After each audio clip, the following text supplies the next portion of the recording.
हर हर महादेव सभी प्रिय दर्शकों को सुबह सुबह ब्रह्म मुहूर्त में जागने से पहले मानो सामने दो विकल्प होते हैं। बिस्तर छोड़ दें, एक नए दिन की ऊर्जा का संचार इस शरीर रूपी मंदिर में होने दें, या कुछ देर और सुस्ता लें। बस इसी पर हमारा पूरा दिन निर्भर करता है। जो सो गए तो पूरा दिन ऐसा बीतेगा मानो कोई मार पीट कर जबरदस्ती हमसे काम करवाने में लगा हुआ हो। अगर उठकर अपनी दिनचर्या आरंभ कर दी तो मानो शरीर में ऊर्जा के फव्वारे छूट रहे हों। कोशिश कीजिए, शायद आपके साथ भी ऐसा ही होता हो। अब समशीतोष्ण जल ग्रहण कर निकल जाते हैं सुबह की सैर पर। कुछ चार पैरों वाले जीवों को रात में बचा हुआ दूध पीने को दिया था, बाहर आकर देखा तो वो सभी आज यहीं सुस्ता रहे थे।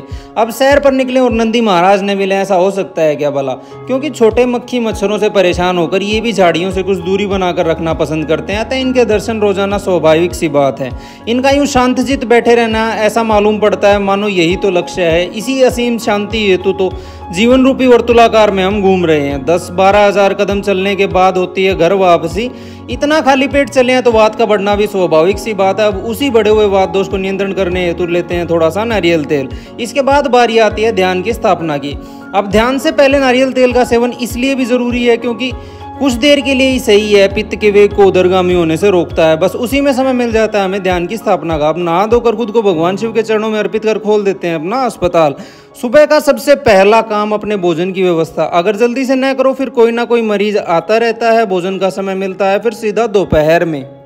अब भोजन की तैयारी शुरू ही हुई थी कि दोनों प्रियजन भी आ गए। शायद कहीं बाहर से लौटे थे तो सुबह सुबह हमसे मिलने आ पहुंचे। अब कुछ ऑनलाइन ऑर्डर भी हमारे यहाँ पहुंचते हैं और मैं फिर से इन्हें बुला लेता हूँ एक विशेषज्ञ की बाती कपड़ों पर सलाह लेने के लिए। अब काफ़ी देर तक चलता है फ़ोन पर परामर्श का सिलसिला, जिसके बाद दवाइयाँ बनवाकर सभी मरीजों के यहाँ कुरियर के लिए भेज देते हैं। यह काम आज आशीष कर देगा और समय हो जाता है आराम फरमाने का। और इसके थोड़ी देर बाद करते हैं शिलाजीत का सेवन शाम को उठने के बाद और निकल जाते हैं दोनों मुख्य सलाहकारों के साथ खरीदारी करने।